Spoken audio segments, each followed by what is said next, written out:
작년 주요국 증시 등락률을 보면요, 한국이 거의 꼴찌를 기록했어요. 코스피는 마이너스 10% 정도, 코스닥은 마이너스 20%가 넘어요. 근데 이제 미국 나스닥 지수를 보면은 거의 30% 수익이 났죠.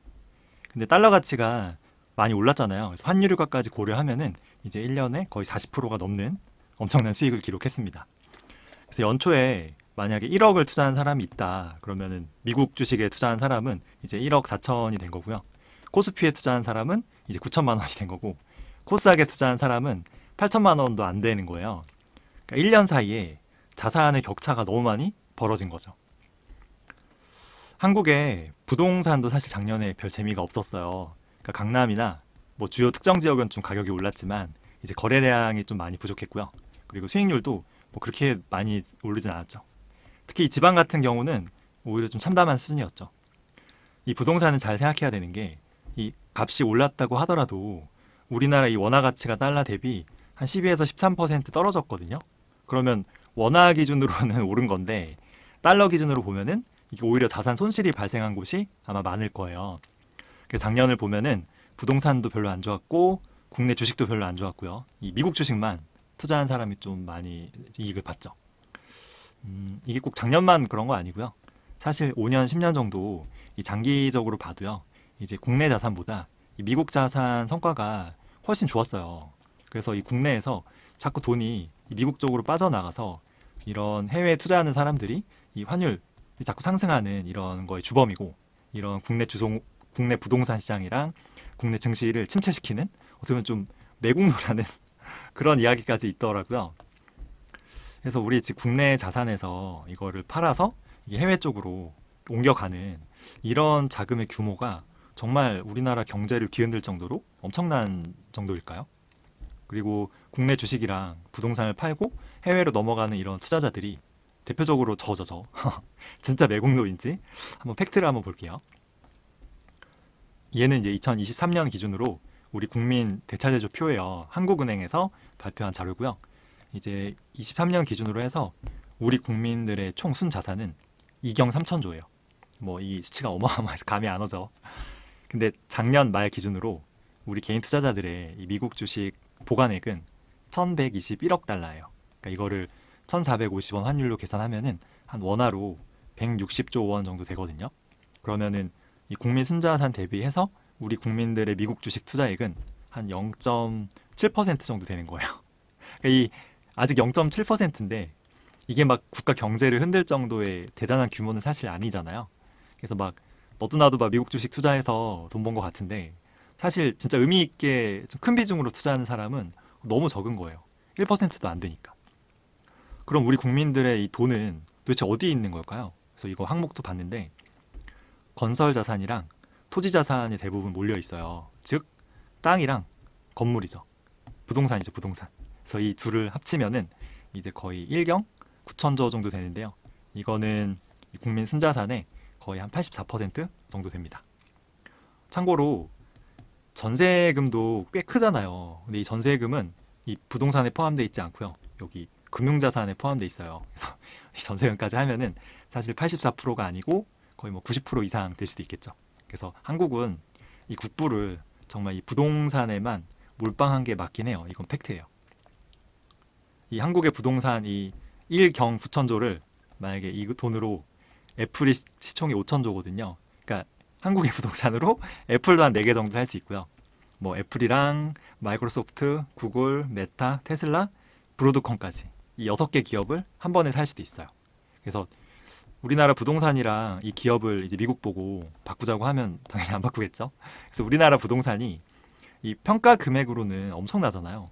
근데 이게 진짜 그만한 가치가 있는 건지는 좀 고민해 볼 필요가 있을 것 같아요. 참고로 그나마 이게 2022년 대비해서 많이 낮아진 거라고 하더라고요. 그 순자산 중에서 금융자산은 얼마 되지 않아요. 한 7%인데 이마저도 대부분은 이제 전세금이 많고요. 월세 보증금도 있고, 그리고 아마 예적금이 많겠죠. 그리고 보험 같은 안전자산이 대부분인데요. 우리나라는 진짜 이 투자를 너무 안 해요. 금융 후진국이죠, 사실은. 그래서 이거는 이제 개인뿐 아니고요. 뭐 정부 자산도 보고 기업 자산까지 포함해요. 그래서 순수하게 개인만 한번 따로 살펴볼게요. 이게 이제 가계 순자산인데 이제 1경 2천조 정도 되죠. 그래서 부동산은 주택과 주택 외 부동산 합쳐서 거의 한 75% 정도 되는데요. 얘도 전월세 보증금 제외예요. 그래서 이거는 금융자산에 속해 있으니까 전세금까지 포함하면은 아마 우리나라 가계 순자산의 한 80에서 90%는 부동산이지 않을까 싶습니다. 그래서 이것도 아까 미국 주식 작년 말 기준 보관액이 160조 원이었으니까 얘랑 비교하면은 한 1.2% 정도 되는 거예요. 제가 미국 이제 채권도 많이 투자하잖아요. 채권이랑 주식을 합친 것도 비교해 봤는데 그래봤자 뭐 1.3% 정도? 그러니까 그냥 1%야 1% 아직은 우리 자산에. 그래서 결론적으로 우리 국민들의 순자산은 역시나 부동산에 몰빵돼 있고요. 거의 한 80에서 90%를 추정합니다. 금융자산도 이제 달러 자산이 거의 없죠. 달러 자산은 고작해야 지금 1% 수준이에요. 너무 미미하죠. 미국 주식이 단기간에 너무 오르긴 했어요. 그래서 뭐 앞으로도 미국 주식이 잘 나가냐? 저는 솔직히 모르죠. 그거는 올해나 내년만 보면은 어쩌면 한국 주식이 더 수익이 좋을 수도 있어요. 근데 이게 이렇게 보면 그런데 한 5년에서 10년 정도 정말 장기적으로 보면 어떨까요? 아무리 생각해도 한국 주식이나 한국 부동산의 투자 수익률이 저는 미국 자산을 이길 수 없다고 보거든요. 뭐 이거는 아마 누구도 다 동의하실 거예요. 부정하기 힘들죠. 이 원화 자산은 장기로 보면은 매력이 너무 떨어지죠. 그래서 저는 단기적으로 우리나라 국민들의 이 해외 투자가 더 늘어나야 된다고 봐요. 지금 미국 주식이랑 채권 비중 1%? 이거 너무 적죠. 그래서 본격적인 해외 투자로서의 러시는 아직 시작을 안 한 거예요. 저는 개인적으로는 내 자산의 최소한 30% 이상은 달러 자산으로 보유하는 게 맞는 것 같거든요.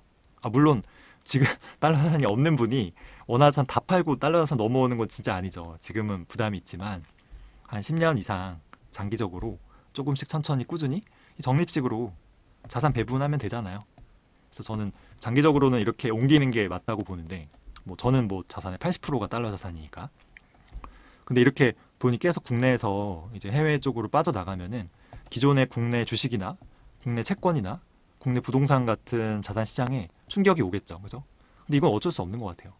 왜냐하면 이렇게 하는 게 그나마 이제 앞으로 좀 우리나라의 암울한 미래에 유일한 좀 저는 희망이라고 생각하거든요. 그러니까 우리나라는 사람으로 비유하면은 이 돈을 많이 모은 약간 노인 같아요. 그러니까 앞으로 몸이 자꾸 노쇠해지니까 이제 일해서 돈을 벌기 힘들어요. 이런 노인이 막 한창 때 막 젊은이들이랑 경쟁하기 힘들잖아요. 근데 노인은 자산이 있죠. 그러니까 내가 모아놓은 돈이 있으니까 막 젊은이들 경쟁해서 막 근로소득으로 경쟁하기보다는 투자해서, 그죠?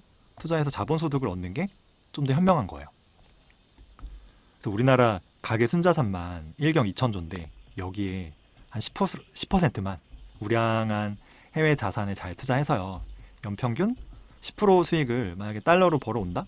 그러면은 이거 126조 원이거든요. 이거는 삼성전자의 영업이익 작년 35조 원보다 4배 많죠. 그러니까 삼성전자 4배보다 더 큰 돈을 벌 수 있는 거예요. 그리고 우리나라 무역 흑자액이 작년 76조 원이었으니까요. 이제 국민들이 자산의 10% 투자해서 벌어오는 달러 수익이 대한민국 모든 기업들의 이 수출로 번 이익보다 2배 큰 거예요. 만약에 아까 제기한 것처럼 순자산의 30%를 투자한다? 그러면은 1년에 버는 금융소득이 370조인데요. 삼성전자 영업이익의 10배 수준이죠. 그러니까 우리 국민들이 이 부동산, 원화자산 몰빵에서 좀 벗어나서요. 자산 배분만 좀 제대로 하고 좀 투자하면요. 이 삼성전자를 좀 여러 개 만드는 그런 효과가 있는 거예요. 즉 수출에만 너무 의존하기보다는 금융으로 돈을 벌 생각을 이제 해야 되는 거예요. 10% 너무 과하지 않냐? 뭐 그럴 수도 있죠. 근데 지난 수십 년 동안 S&P 500 지수에만 투자했어도 10% 수익 났죠. 그리고 이거는 달러 베이스고요. 이 우리나라 원화 가치가 계속 앞으로도 장기적으로는 전 하락할 거라 보는데 그런 것까지 따지면 이 환차익 수익이 나잖아요. 이것까지 하면은 연 10%가 사실 그렇게 힘든 건 아닌 것 같거든요. 국민연금 기금이 이미 해외 주식에 투자해서 계속 수익을 잘 내고 있죠. 우리나라는 상태가 안 좋죠. 우리나라 아예 투자하지 말았어야 했는데. 만약에 제 생각대로 이 우리나라 국민들의 돈이 우량한 해외 자산에 투자되지 못하고 그냥 앞으로도 계속 그냥 부동산에만 집중이 되면요. 그러면 기성세대 집값은 뭐 그럭저럭 지탱할 수 있겠지만 이제 우리나라의 미래와 희망은 이제 완전히 사라지는 거죠. 이거는 이제 2023년에 좀 단편적인 모습이긴 한데요. 저는 이 그래프가 우리나라가 좀 이렇게 좀 된 이유가 여실히 나눈다고 봐요. 가게는 개인이에요. 정부는 정부, 비금융 법인이 일반 기업이에요. 그러니까 삼성이나 하이닉스 같이 이제 일자리를 만들고요. 그리고 이제 수출을 하고 혁신을 일으키는 이 기업이, 이 비금융 법인이 사실 모든 경제의 핵심이에요.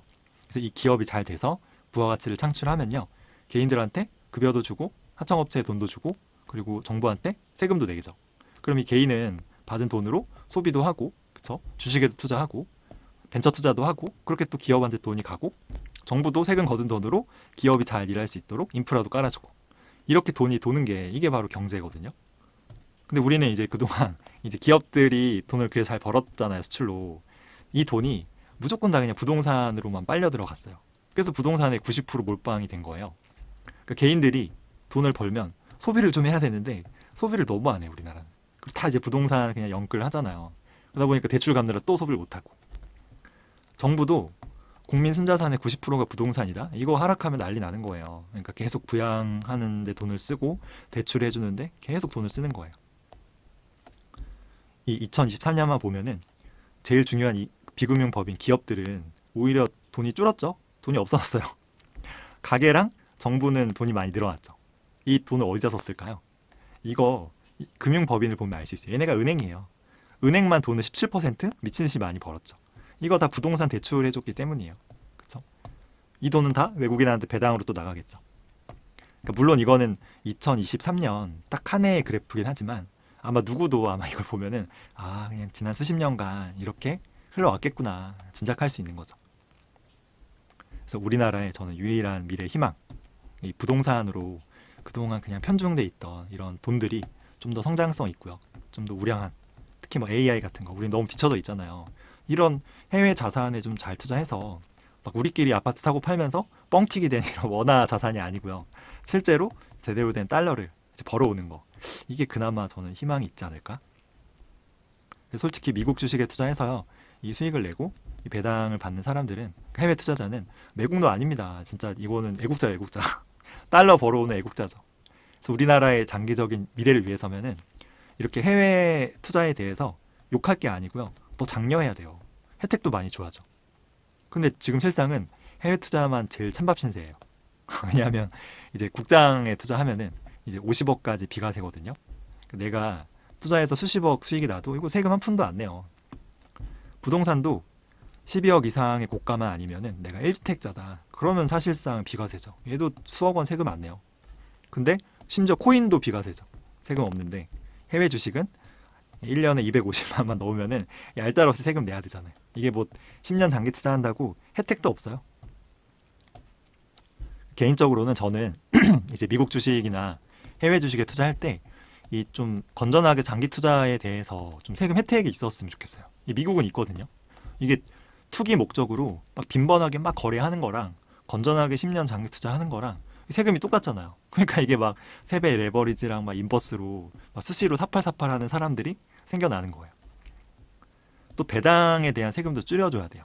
이 배당이 이게 일정 부분 금액을 넘어가면은 이게 15.4%가 아니고요, 이 금융종합과세라고 해서 내 근로소득이랑 내 사업소득이랑 합산이 돼요. 그럼 최고 이제 50% 이상 내야 될 수도 있는 거예요.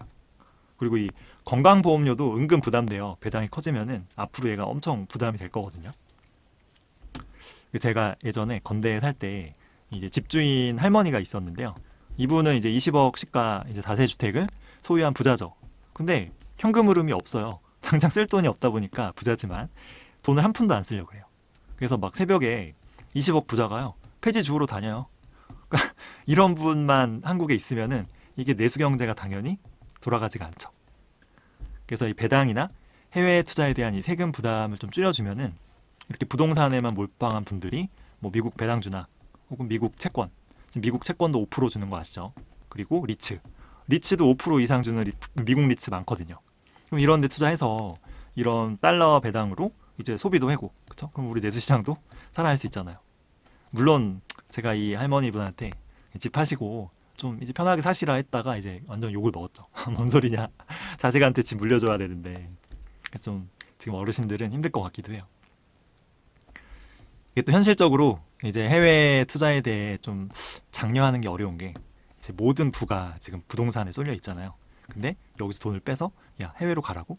이 정부가 대놓고 이런 거에 당근을 줄 수가 없어요. 어떤 정치인이 이런 걸 하겠어요. 그러니까 정치인 입장에서는 내 임기 안에만 문제가 안 생기면 오케이거든요. 뭐 굳이 뭐 장기적인 대한민국의 미래를 위해서 해외 투자를 해야 된다? 이거는 이 사람들한테 통하지 않죠. 괜히 해외 투자를 장려했다가 이제 국내에서 돈이 너무 빨리 이제 엑시트 되면서 그러면 시장에 충격이 생기잖아요. 이게 더 문제예요. 절대 이건 막아야 되는 거죠. 그리고 지금은 아직 그 미국 주식 비중이 1%라 그랬잖아요. 크지 않죠. 근데 이게 점점점 커져서 막 10% 막 20% 막 계속 커진다. 이 국내 시장에서의 탈출이 본격화된다. 그러면은 저는 이거 좀 제재해야 되는 거 아니야? 라는 분위기도 생길 것 같아요. 그러니까 국민연금도 사실 이 국내 주식이랑 그리고 국내 채권이랑 이 완전 수익률 똥이거든요. 더 빨리 이제 버렸어야 됐어요. 근데 정부가 압박했죠. 야, 뭔 소리야? 너네 국채 사야지. 국내 주식 사야지. 그리고 국장 투자자들도 난리가 났죠. 야, 너네가 왜 팔면 안 되지? 그러니까 이게 연기금이 더 빨리 팔았어야 되는데 팔 수가 없는 거예요. 이 시간이 딜레이 되면 될수록 이제 나중에 언젠간 팔아야 되는데 이 국내 자산 시장에 충격도 심해질 거고요. 연금 고갈 문제도 더 심각해지겠죠. 그러니까 이게 여론이 있으면 좀 무서운 거예요. 추후 국민연금도 팔아야 되는데 개인 이제 투자자들까지 내 국내 자산을 빨리 팔고 해외 쪽으로 옮기는 게 본격화된다. 그래서 막 국내 지금 주식만 문제인데 사실 채권이 더 문제거든요. 국채 시장이 채권 시장이랑 이제 부동산 시장까지 문제가 생긴다. 그러면은 여기에 투자한 대부분의 사람들이 뭐야? 쟤네가 자꾸 돈 빼니까 우리가 힘드네. 근데 쟤네는 수익 엄청 많이 났네. 인간이란 게 이러면은 이제 마녀 사냥 같은 게 생겨요. 쟤네 좀 어떻게 해야 되는 거 아니야? 저는 이게 좀 사실 좀 무섭더라고요. 그러니까 이런 일이 생기면 안 되겠지만 뭐 예를 들면 이럴 수도 있죠. 뭐 이제 해외 주식에 투자하는 지금 해외 주식만 세금을 내잖아요. 근데 이거 22%를 야, 더 올려. 더 많이 내. 너네는 국내 투자 안 하니까. 혹은 금융종합과세에 합산한다. 이거 진짜 무섭죠. 내 뭐 근로소득이나 사업소득이 합산해서 최대 50%까지 보낸 거예요. 아니면은 해외 자산에 뭐 얼마 이상 이제 투자하는 부자들한테는 야, 너네 보유세 내. 주식에도 보유세를 붙일 수도 있죠. 그리고 제일 무서운 거는 야, 너네 해외 자산을 이제 건강보험료에 같이 연계하는 거예요. 보험료 많이 낼 수 있게. 야, 이거 진짜 무섭죠. 저는 이런 일이 정말 생기지 않기를 바라지만 이런 리스크도 사실 있는 거예요. 그래서 해외 투자자는 사실 애국자인데 정말 좀 애국자로서의 대접을 받기를 바라고요. 10년 후에는 이렇게 콘크리트 부동산 몰빵에서 좀 벗어나서 좀 좋은 우량한 해외 자산을 비중이 높아지기를 바랍니다. 근데 우리나라 보면은 이제 우리나라의 미래고 나발이고 지금 당장 내 집값 올려줘. 내 집값 올려줄 수 있는 정치인들을 뽑잖아요. 좀 미래가 좀 어두울 것 같기도 해요. 그래서 영상을 보는 많은 분들은 각자 자산 배분 잘 하셔서 이 어두운 불투명한 미래에서도 잘 살아남을 수 있기를 기원합니다. 정리하면은 자, 해외 자산의 투자 러시는 사실은 아직 시작도 안 했어요. 지금 고작 미국 주식 채권 비중이 국내 가계 자산의 1%잖아요. 그리고 해외 자산에 투자하는 투자자들은 사실 애국자예요. 외국 아닙니다. 그래서 우리나라는 수출도 중요하지만 이 금융으로 달러 벌어올 생각도 하는 게 좋을 것 같아요. 세 번째로 이제 너무 해외 자산 투자가 많아지면 나중에는 마녀 사냥이 생길 것 같기도 해요. 왜냐하면 상대적으로 국내 자산 시장이 안 좋을 거니까. 그러니까 여기에는 세금이 좀 많이 부담될 수 있으니 연금저축 같은 걸로 좀 잘 대비해야겠죠. 그래서 오늘 준비한 내용은 여기까지고요. 좀 이 영상 보고 많은 분들이 좀 참조하셨으면 좋겠습니다. 제가 좀 숫자 부분에 틀린 게 있을 수도 있는데 혹시 틀린 내용이 있으면 댓글로 좀 알려주세요. 그래서 시청해주셔서 정말 감사합니다.